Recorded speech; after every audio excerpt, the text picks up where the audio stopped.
zero on a row. A single sentence can be a key turning a lock you never knew existed.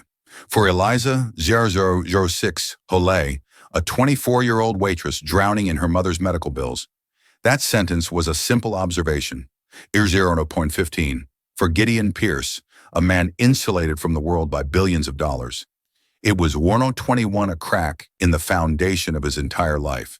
She was just trying to get through hour 26 her shift. He was just another faceless tycoon in a suit. But when she saw the 032 ring on his finger, a flicker of a memory became an inferno that would threaten to burn down a century-old 039 dynasty. This isn't a fairy tale.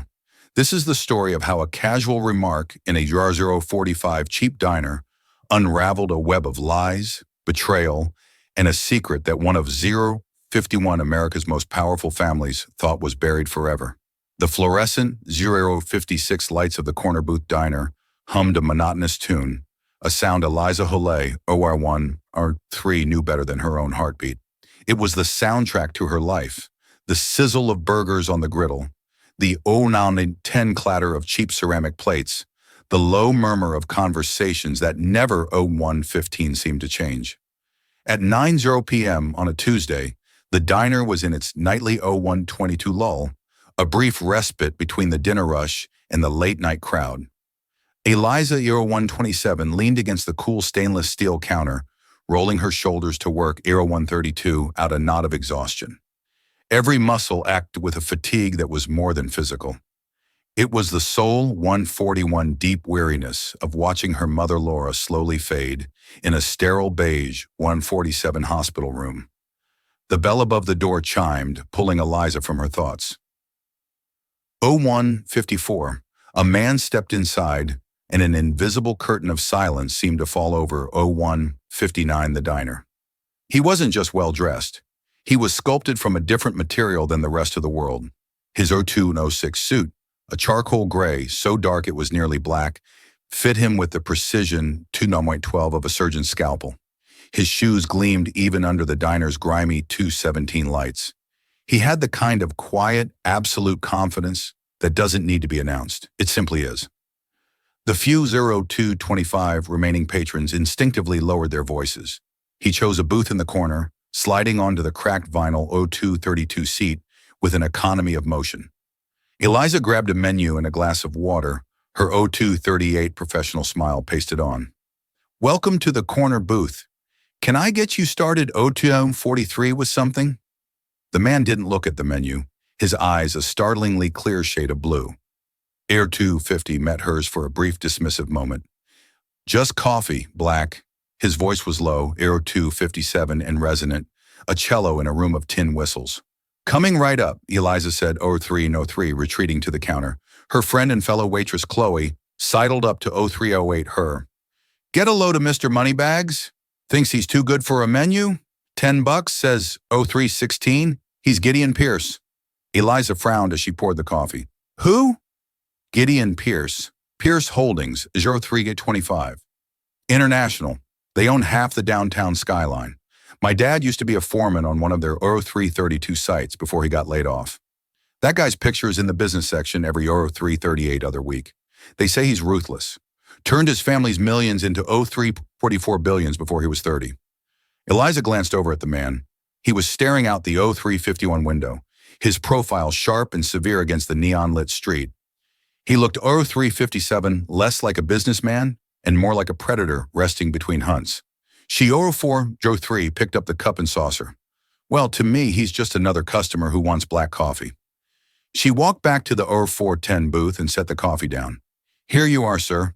As he reached for the cup, his hand 0417 emerged from his cufflink-adorned sleeve, and on his right ring finger, 0422 nestled against his skin, was a ring that made Eliza's breath catch in her throat. It wasn't the size or the gleam 430 of it that stopped her. It was the design, an intricate masculine signet, 0435 ring, made of a pale buttery gold. Etched into the flat face was a sigil, a 0442 stylized phoenix. Its wings spread wide with a single tiny sapphire set in its 0448 eye, sparkling like a captured star. The band itself was unique, carved to look 04 and 55 like intertwined feathers. Eliza's mind reeled. She saw the same ring, not 05 or 01, gleaming under a dinerite, but resting in a small velvet-lined box on her 05 or 06 mother's bedside table.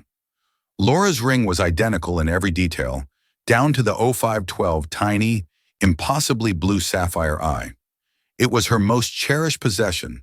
The 0519, one thing she'd refused to sell, even when the medical bills became a tidal 0524 wave, threatening to drown them. Her father, she'd always said, had given it 0529 to her on his deathbed. "It's a promise, Eliza," she would whisper 0535, her voice thin and ready. "A promise of what's right." The words 0541 tumbled out of Eliza's mouth before she could stop them. A quiet, stunned whisper. 0547. "Hi, sir. My mother has a ring just like yours." Gideon Pierce froze his hand, 0553 hovering over the coffee cup. He slowly retracted it, and his piercing blue eyes, 0558, lifted to meet hers. The casual dismissal was gone, replaced by a sudden 0604 glacial intensity. He didn't speak. He simply stared, his 0609 gaze so sharp and analytical it felt like he was dissecting her, searching for the punchline to a joke she wasn't, 0616, telling. "Excuse me," he finally said, his voice 0622 dropping an octave, becoming dangerously soft. Eliza's heart hammered against her 627 ribs. She felt Chloe's worried stare from across the room. She should have 633 just walked away, kept her mouth shut. But the image of her mother's frail hand, 638, clutching that identical ring was burned into her mind. "The ring?" she stammered, pointing a 646 trembling finger. "On your hand, it's the same as my mother's. The 652 Phoenix, the little sapphire, everything." A flicker of something unreadable, 0659 crossed his face. Not surprise, not recognition, but something harder, darker. He slowly turned his hand over, 0707, examining the ring as if seeing it for the first time. "That's impossible," he stated. "It wasn't a guess. It was a 0715 verdict." "But it's not," Eliza insisted, her voice gaining a desperate 0720 edge. "She's had it my whole life. Her father gave it to her. It's one of a 0725 kind," he told her. Gideon Pierce placed his hand flat on the table, the ring, a orange 732 silent golden accusation. His gaze was cold steel. "This ring," he said, 0739, enunciating each word with chilling precision, "has been in the Pierce family for over 100 years. It was custom-made 10747 for my great-grandfather, all Alaric Pierce. There is no other. There has no 753, never been another. You are mistaken." The finality in his tone felt like a 0759 slap. He was calling her a liar, or worse, a fool. The injustice of it piled 08 on top of her exhaustion, and fear for her mother ignited a spark of defiance, 0811 in her.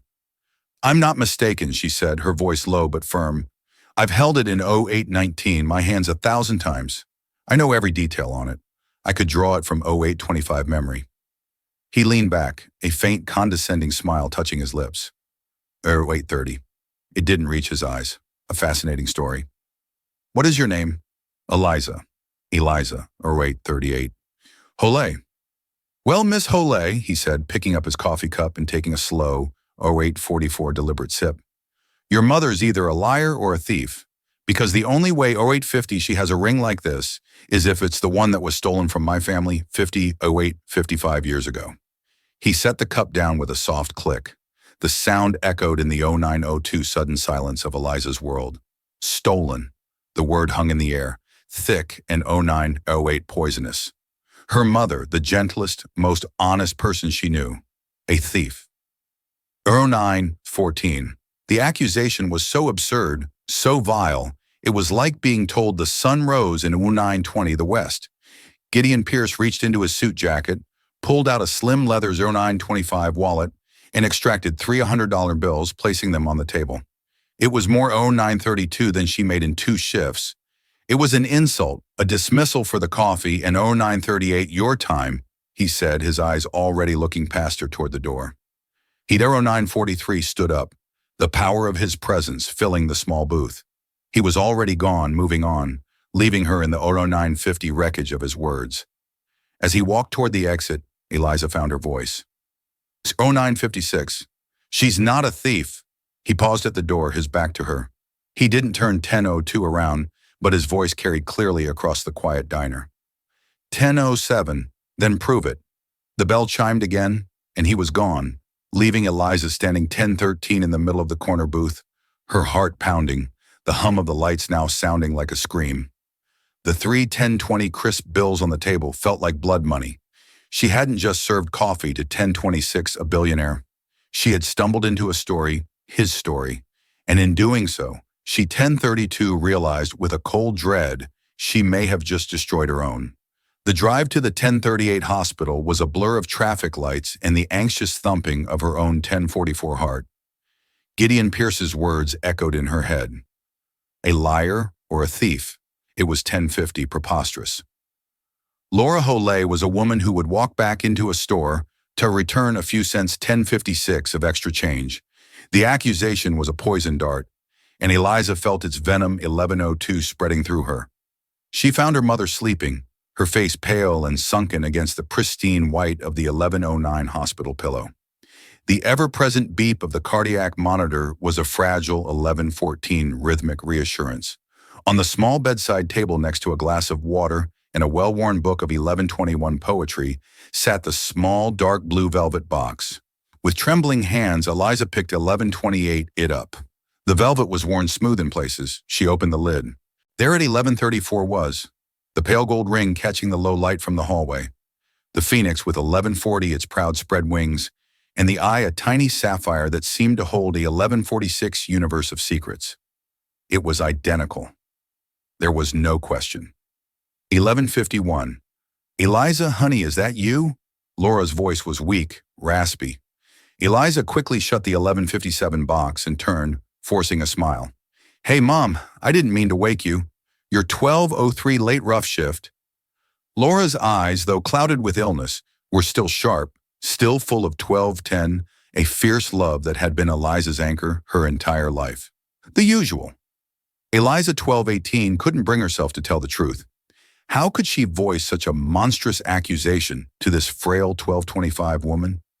How are you feeling? Like I've been run over by a very slow, very 1231 expensive truck, Laura said with a weak smile. The doctors were in. More talk 1238 of options. It all sounds the same.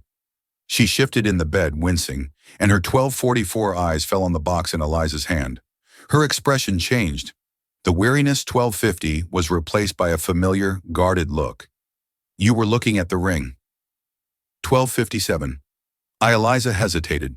I was just thinking about it, about Dad.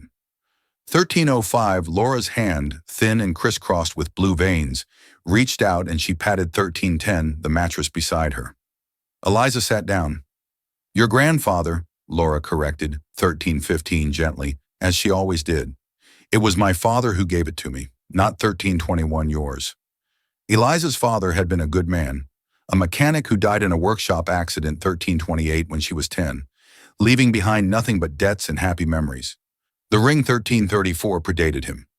Right, Granddad, Eliza said, her mind racing. Mom, tell me 1341 about him again. About the ring? Laura's gaze drifted to the window, to the dark sky outside. 1349. There's not much to tell that you haven't heard. My father Owen was a quiet man, a brilliant man, an engineer. 1357, he worked for a big corporation back east. He said the ring was payment for a 1402 promise, a promise that was broken by powerful men. What kind of promise? 1408, Eliza pressed, trying to keep her voice casual. He never said only that it was 1414 about recognizing what was right. He made me swear to never sell it to keep it safe.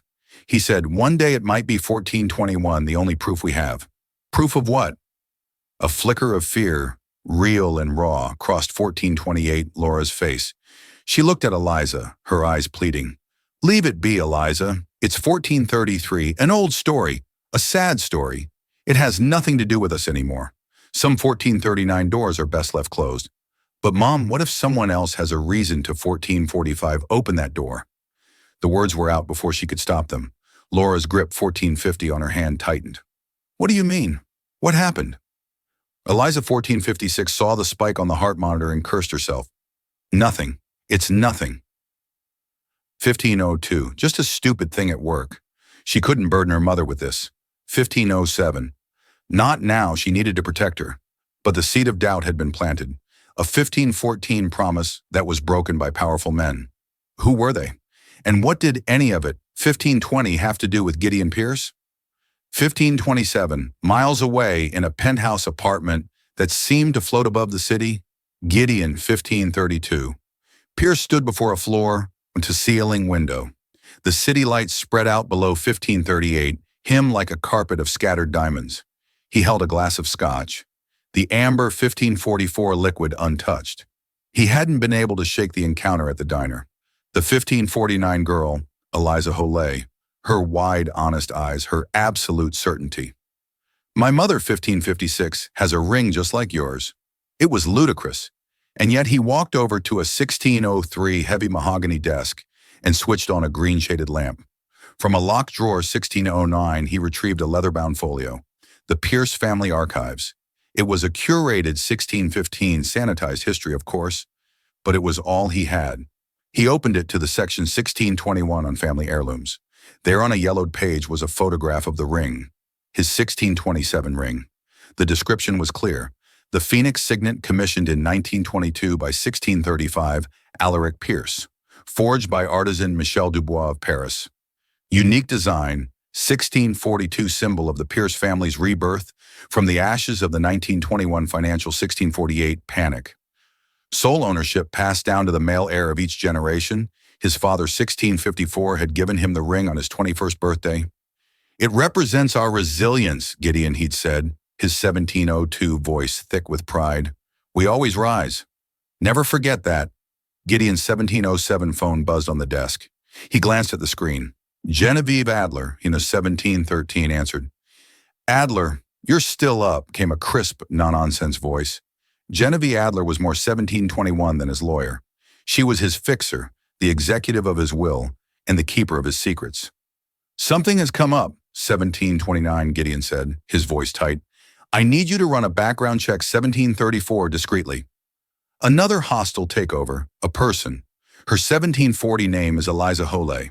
She works at a diner on 6th Street called The Corner, 1745 Booth. Her mother's name is Laura Holay. I want to know everything. Financials, 1752 family, history, where they came from, who their people were, everything. Their 1757 was a brief pause on the other end of the line. Genevieve was too professional to ask why, but he could feel her 1804 curiosity. Is this a personal or professional matter, Gideon? Gideon, 1810, looked at the ring on his finger, the phoenix staring back at him with its cold sapphire eye. 1818.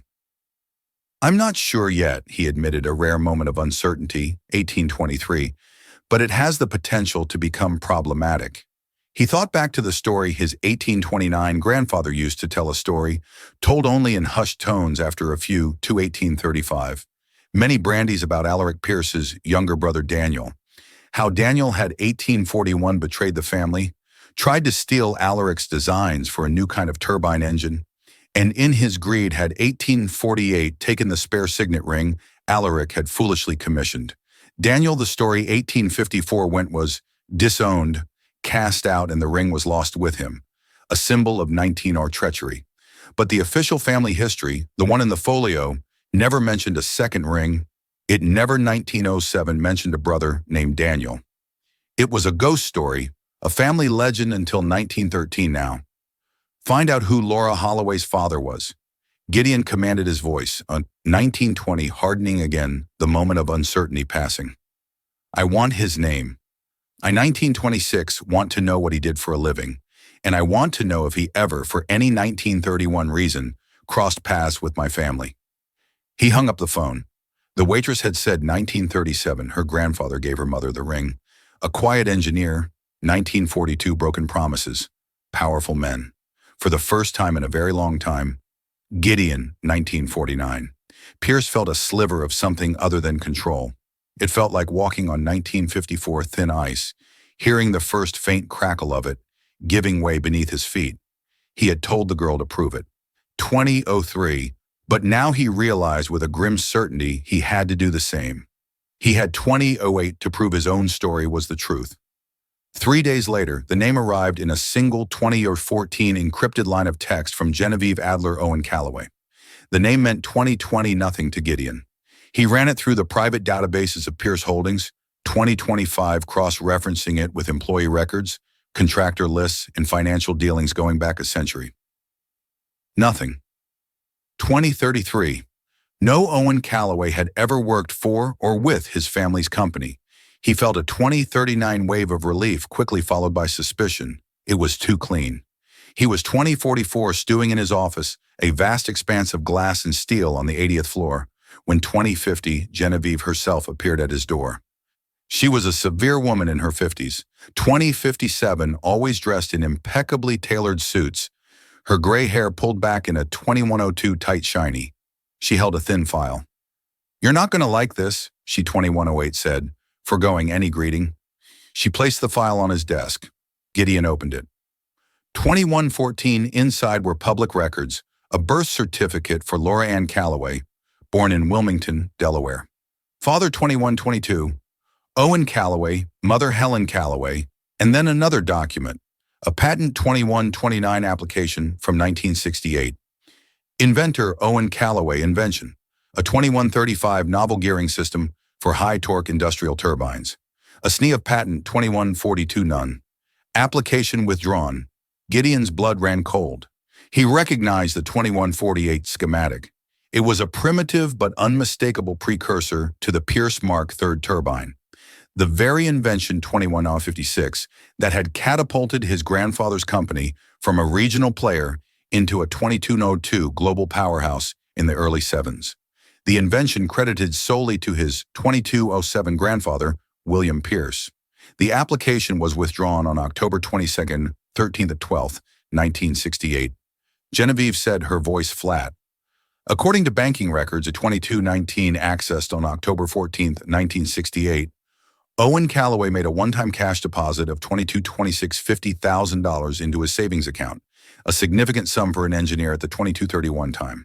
He quit his job a week later, moved his family, and never worked in engineering again. He died of a heart 2239 attack 6 years later at the age of 42. The pieces clicked into place with 2246 sickening clarity.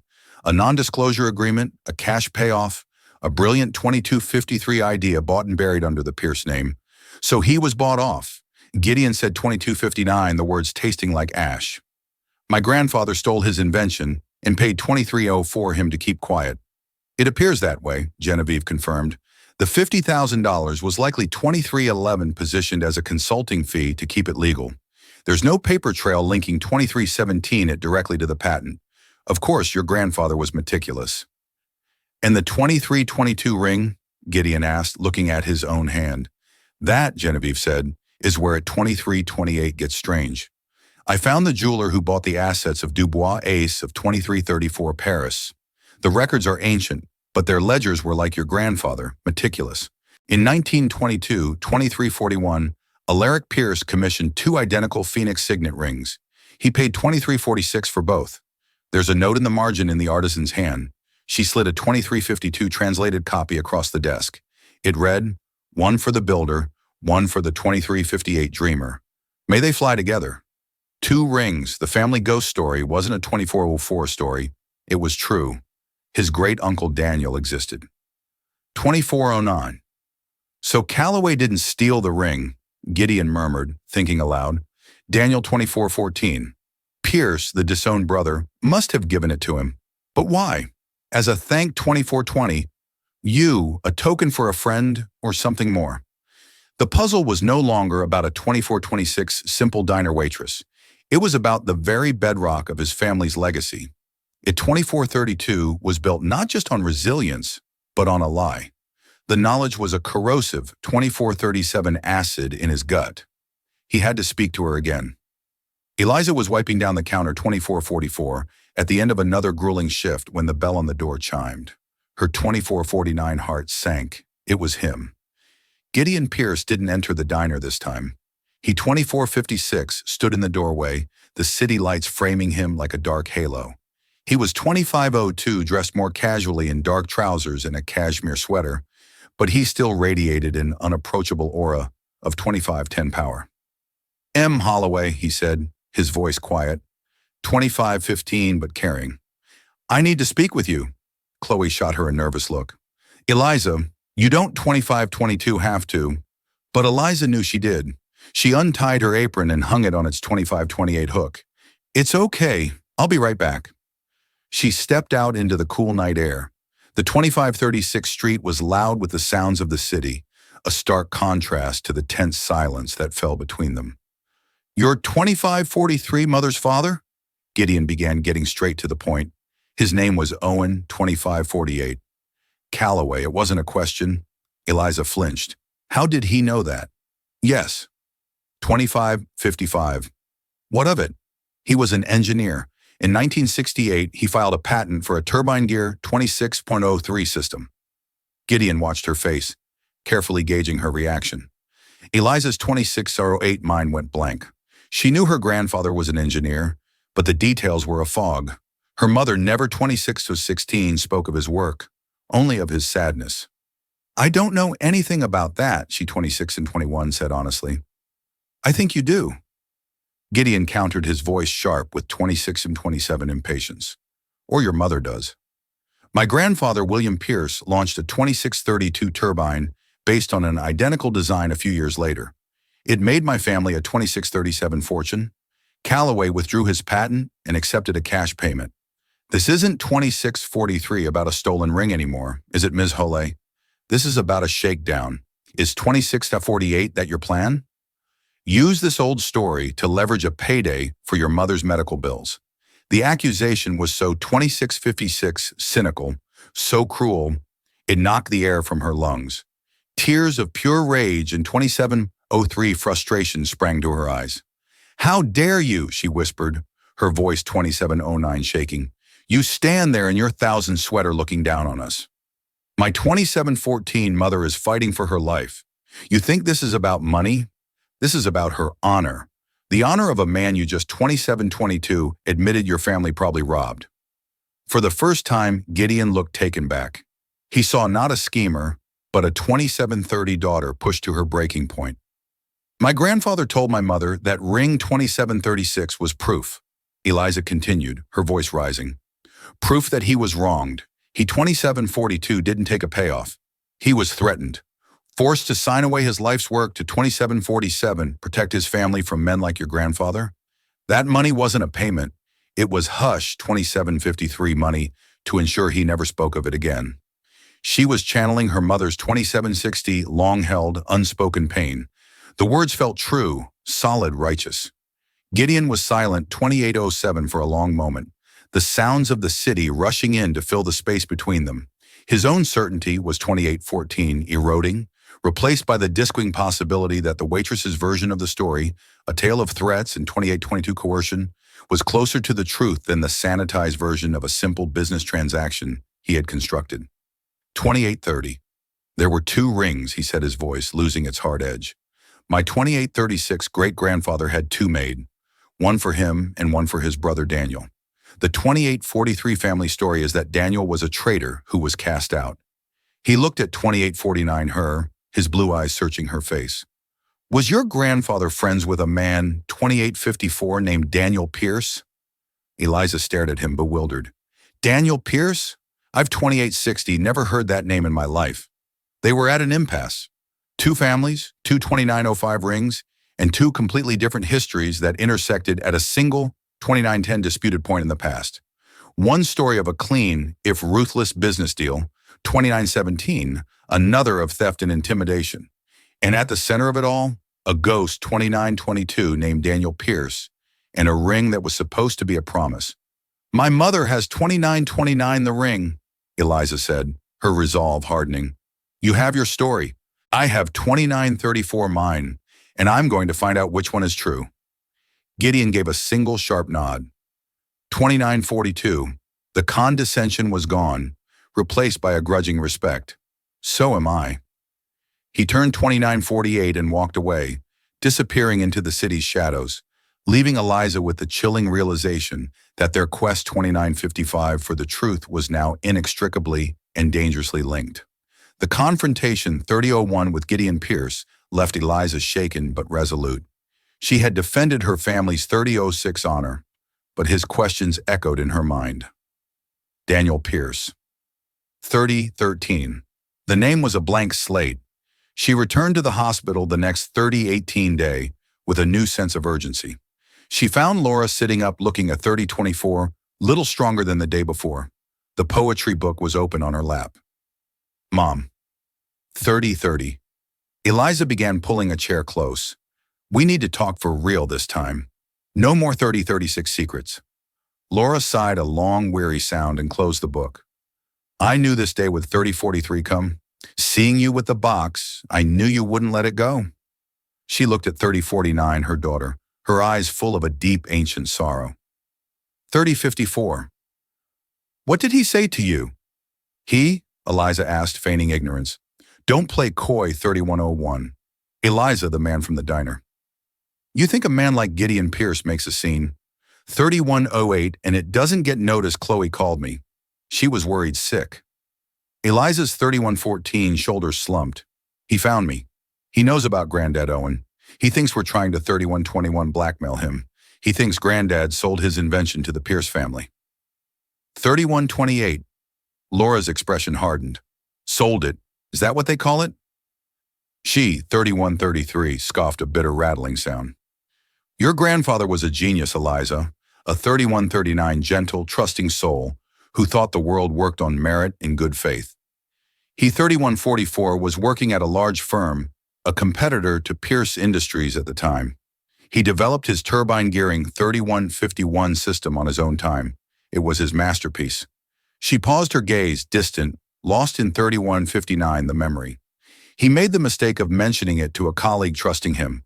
That colleague left the company 3206 months later for a senior position at Pierce Industries.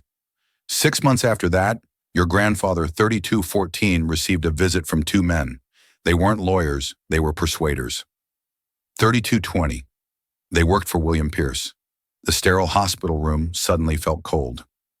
3227. What did they do? Eliza whispered. They didn't lay a hand on him, Laura 3233 said, her voice dropping. They were smarter than that. They laid out photographs on our kitchen table. 3240.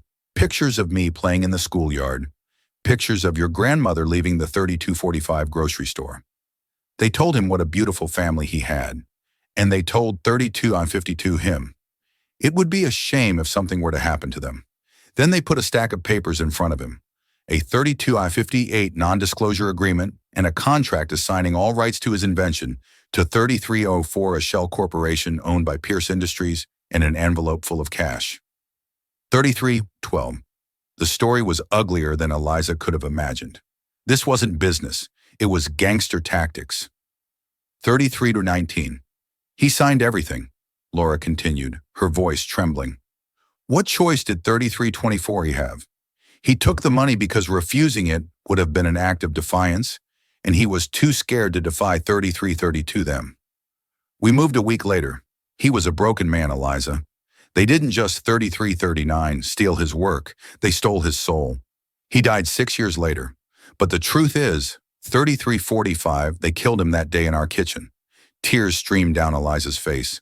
She, 3351, finally understood the deep well of sadness in her mother, the fear behind her warnings. 3357. But the ring, Mom, Eliza pressed gently. Where does the ring come into it? Who 34 and 04 is Daniel Pierce? Laura flinched at the name, a genuine 3409 startled reaction. Where did you hear that name? Gideon told me. He said his 3414 great-grandfather had 2 rings made, one for himself and one for his brother 3420, Daniel, who was disowned. Laura was silent for a full minute, her 3425 brow furrowed in concentration. Daniel Owen never said the name Pierce. 3432. He only ever called him my friend, his only friend in that terrible time. 3438. She began to recount a different part of the story, one she'd never shared. After 3444, Owen was forced out. He fell into a deep depression, but one man sought him out. 3451, a man who introduced himself only as Daniel. He was a drifter, an outcast, 3456, but he had an artist's soul and a hatred for the kind of corporate greed 35-2 that had destroyed Owen. He had heard what happened to Owen through the engineering grapevine. 3508. This Daniel Laura recounted told your grandfather that he too had been 3514, betrayed by a powerful family. He understood what it was to have everything stolen by your own blood. 35.21 They became friends, two broken men finding solace in each other's company. 3527 Before Daniel left town for good, he gave Owen the ring. She looked at Eliza. 3533 Her eyes intense. He told Owen this was meant to symbolize a shared dream. 3539 Between brothers. It was forged in hope and tainted by greed. It belongs to the 3545 wronged, not the wrongdoer. Keep it as proof that integrity has a value that 3551 money can't buy. One day the phoenix will rise for the right person. Owen, 3558, cherished that ring more than the invention itself. It was a symbol that he wasn't alone in his suffering. So 3605, Daniel Pierce wasn't a traitor. He was another victim. And he had given the ring his own birthright to another 3613 wronged man as an act of solidarity. The story was so much more profound, so much 3620 more tragic than Gideon's cold family ledger. 36-26, at the same time, Gideon was in his family's ancestral home, a sprawling 3631 stone estate, an hour outside the city. He rarely came here. It felt more like a 3637 museum than a home filled with portraits of stern-faced ancestors. 3643. In the library, a room paneled in dark wood that smelled of old paper, and 3648 polish, he met his cousin, Robert Pierce. Robert was a few years older, with a practiced smile and the easy 3655 charm of a man who had never worked a day in his life. He managed the family's 3701 charitable foundation, a role that required him to attend galas and cut ribbons. Gideon, to what do we owe the 3709 honor? Robert said, pouring 2 glasses of brandy, tired of the concrete jungle. 3716, I'm looking for information. Robert, Gideon said, cutting to the 3721 chase about great-uncle Daniel. Robert's smile faltered for a fraction of a 3727 second. Daniel, the black sheep, that old ghost story. What's gotten into you? 3735. I have reason to believe the story is true and I need to know the details. The real details, not the sanitized 3742 version. Robert swirled the brandy in his snifter, suddenly looking 3747 thoughtful. Well, you know the legend. He was the younger brother, the artist, the 3754 dreamer. All Alaric was the pragmatist, the builder. Daniel apparently accused 3801 Alaric of stealing his ideas for the company's early successes, tried to stage a boardroom coup. When it failed, 3808, he vanished, but not before stealing a valuable ring and supposedly selling 3814 company secrets to a rival.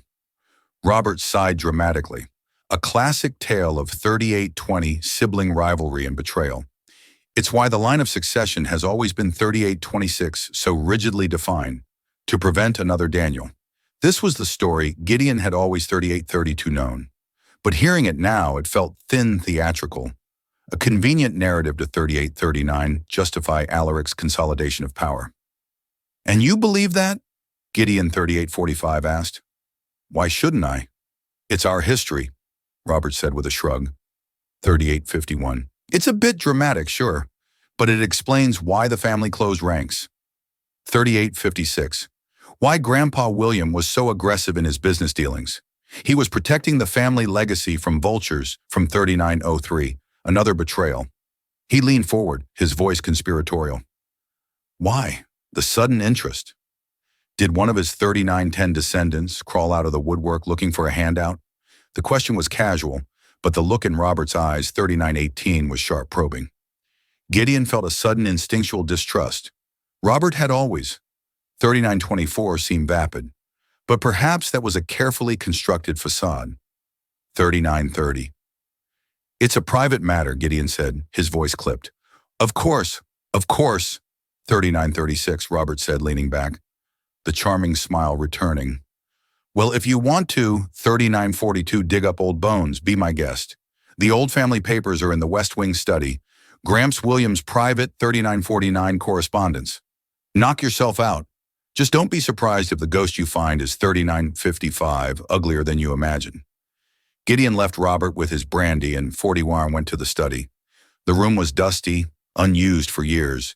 He found the boxes of 4006 letters tied with faded ribbon. For hours he sorted through them, reading his grandfather's elegant cursive 4013 script. Most of it was business. But then he found a series of letters from 4019, the late 1960s, addressed to his grandfather's head of security. The 4024 content made him feel ill. There were updates on the surveillance of a man named Owen Calloway, reports on his 4031 daughter's school schedule, his wife's daily routine, and then a final chilling 4037 memo. Subject Calloway has been neutralized, assets secured. He is no 4042 longer a threat. Neutralized, assets secured. Eliza Hole's story was true. 4049, it was all true.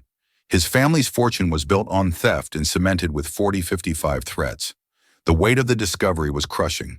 But as he continued to sift 41 through the papers, he found something else. Something that didn't fit either his story or Eliza's.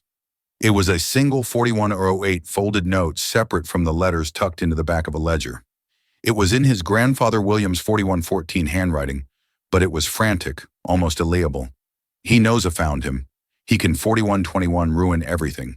Daniel is the key, must protect the name. The note was undated. 4128. Who was he? And who was our Robert? It seemed too convenient. And what did it 4134 mean? Daniel is the key. Daniel was supposed to be a ghost, a 4140 long vanished traitor. But this note, written decades after Daniel's 4145 disappearance, spoke of him as a present active threat.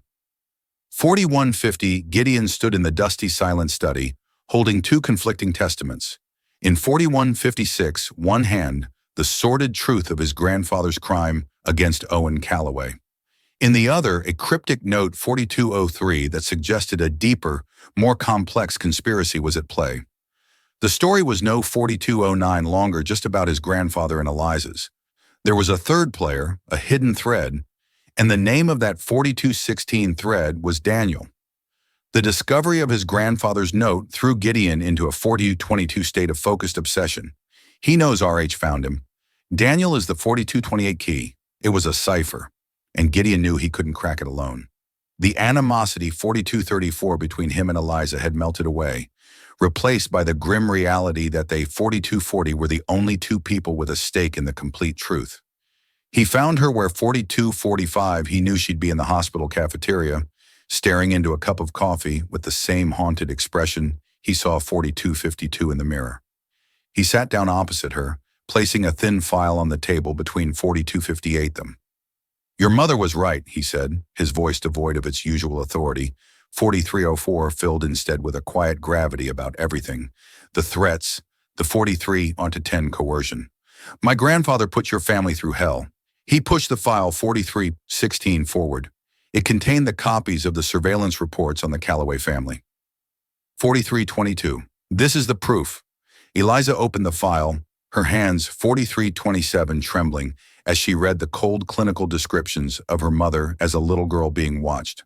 Her face palled. She 4336 looked up at him, her eyes wide with a mixture of vindication and horror. Why 4342 are you showing me this? Because my story's falling apart, and so is yours, Gideon said. There's more 4350 to it. He told her about the note. Daniel is the key. It was written by my 4357 grandfather, William, long after your grandfather was silenced. He was scared 4403 of someone who knew the truth about Daniel. Eliza frowned. But Daniel 4410 gave my grandfather the ring. He was an outcast, a victim like Owen. That's what 4416 he told your grandfather. Gideon counted. But what if that wasn't the whole story? What if Daniel's 4423 disappearance wasn't just about him being cast out? We have two stories, yours and mine, but they're both based 4430 on what we were told by people who were themselves betrayed or lying. We need a 4437 primary source. an objective truth. Where do we find that? Eliza asked, the 4444 weight of a multi-generational conspiracy settling on her shoulders. The rings, 4450, Gideon said, a spark of inspiration in his eyes. They're the one constant. 4456, they're the origin point. My great-grandfather Alaric commissioned them from a Parisian artisan, Michel 4501 Dubois. The business is gone, but I found the firm that acquired its assets, 4507, and more importantly, its records, the ledgers, 4512 in Paris. Eliza's heart sank. That was a world away. I had the relevant pages scanned 4520 and sent over this morning, Gideon said, tapping his phone. The high-resolution images are waiting in my 4527 office. I need another set of eyes. Your eyes. You know your ring better than 4532 anyone. An hour later, Eliza found herself in a place she could never have 4538 imagined. Gideon Pierce's office on the 80th floor. The silence was absolute. 4544. The view of the city breathtaking. On a massive screen that covered one wall was 4550, a high-resolution image of a page from an old leather-bound ledger. The script was 4556, elegant, spidery French. A translated transcript scrolled beside it. They 4601 poured over the entry for all Alaric Pierce's 1922 commission. As Genevieve 4607 had discovered, it listed two identical rings. But as they zoomed in on the 4612 artisan's original French notes, Eliza saw something the translator had missed. 4617. The translator's note read, one for the builder, one for the dreamer. But the 4623 original French was more specific. Eliza had taken 4 years of French in high 4629 school, and while she was rusty, one phrase jumped out at her. 4637, guardian.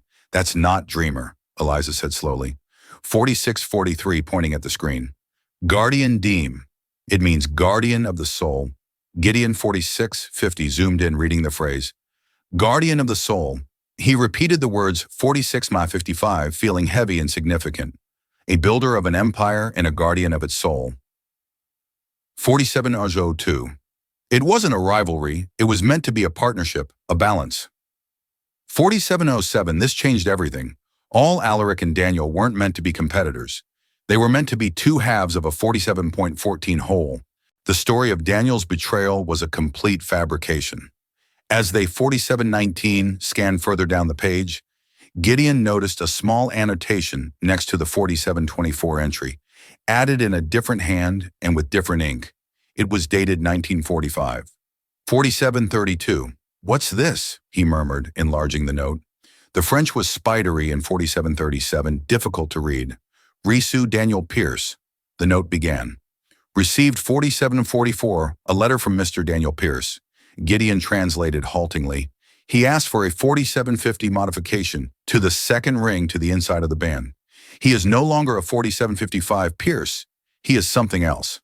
Gideon and Eliza exchanged a look. No longer a 4803 Pierce, Eliza whispered. He changed his name, Gideon realized. When he was 4808 cast out, he abandoned the family name entirely. The note continued, Irel 4816, Owen. He asked me to inscribe a name. Gideon read his voice, catching the name 4824, Owen. Eliza gasped, her hand flying to her mouth. 4829, Owen, my grandfather's name. But this was in 1945. 4835, my grandfather wouldn't have met Daniel for another 20 years. It's not your grandfather's name, Gideon said, a 4842 sudden shocking realization dawning on him. He typed furiously on his keyboard, 4848, pulling up his family's genealogy records, going back further than he ever had before. His fingers flew, his mind 4856 racing. He found his great-grandfather All Alaric Pierce, then his 4901 great-grandmother Beatrice, and then he found her family tree. Her maiden 4907 name was Beaumont, and her father, Alaric's father-in-law, his name was 4912. Owen Beaumont, a wealthy shipping magnate who had bankrolled Alaric's early 4918 ventures, who had died in 1944. The truth hit them both like a physical 4923 blow. The inscription wasn't for Eliza's grandfather. It was a memorial. 4930, the ring, Eliza breathed, piecing it together. The ring wasn't for two 49-35 brothers to share. It was for a father and son. All Alaric Pierce and his son, 49-42. William, my grandfather. No, Gideon said, his eyes wide with the horrifying 49-48 clarity of the truth. All Alaric didn't have a son named William in 1922. His 49-54 son William was born in 1925. In 1922, Alaric Pierce had one child, a son born 5001 in 1905, his firstborn son. He clicked one last time, and a black and white 5007 photograph filled the screen. It was a formal portrait of two young men, both 50-13 handsome and proud.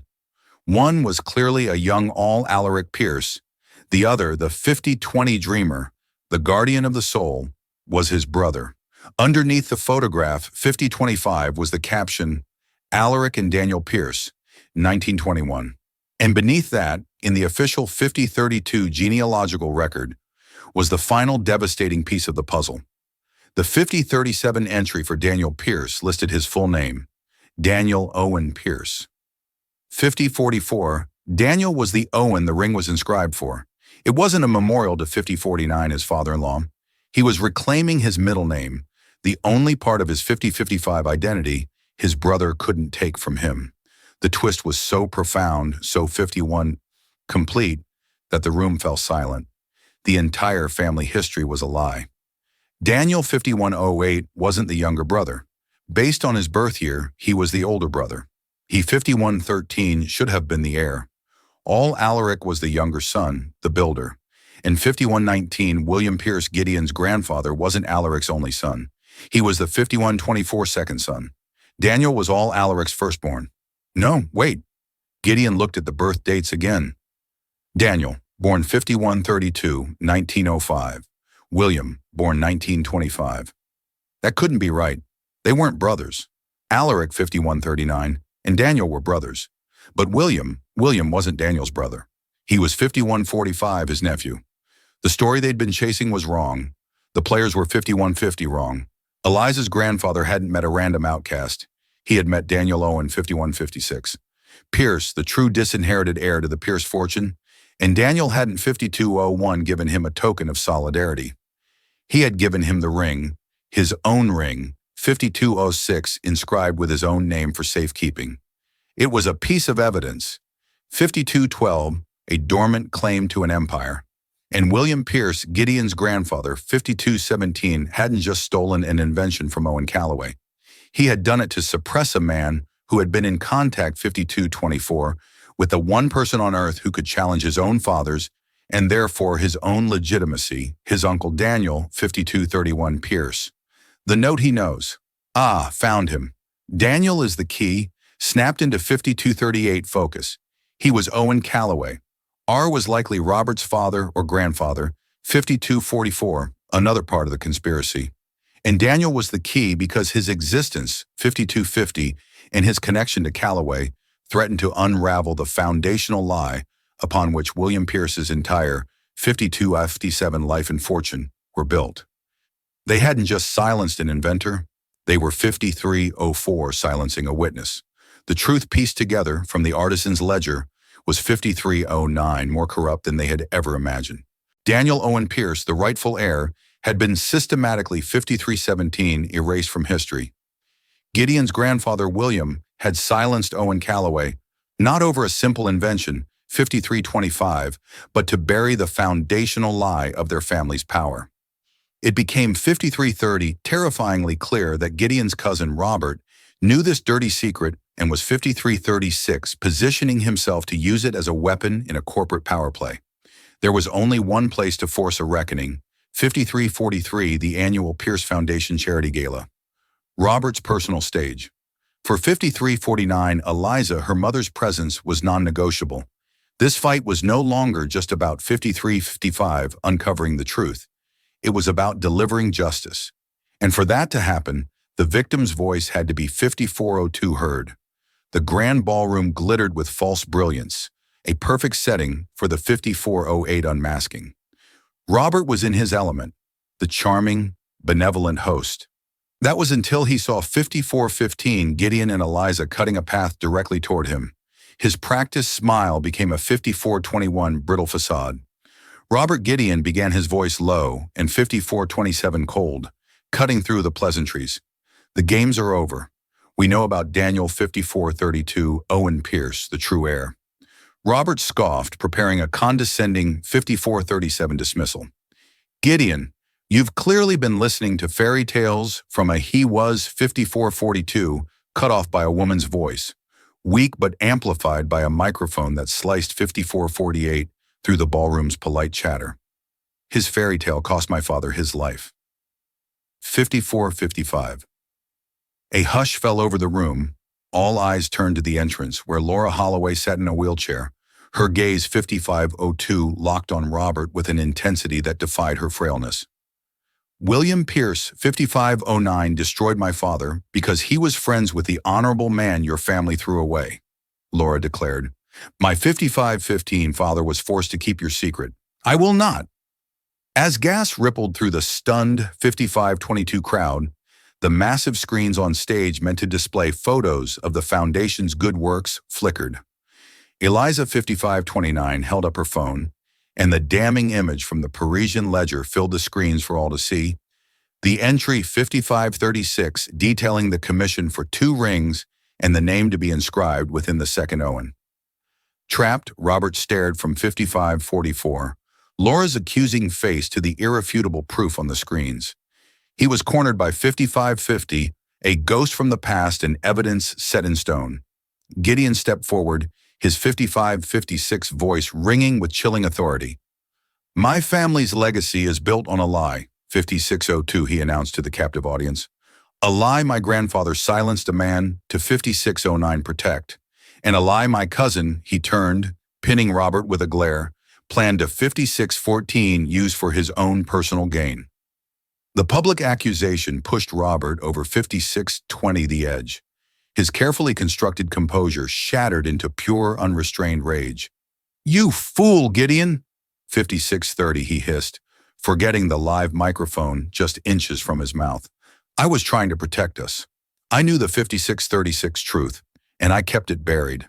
You and your pathetic little waitress have ruined everything. 5643, the confession amplified for all to hear, echoed in the dead silence of the ballroom. In a single 5649 self-incriminating breath, Robert had confirmed a century of corruption, and 5644 authored his own spectacular downfall.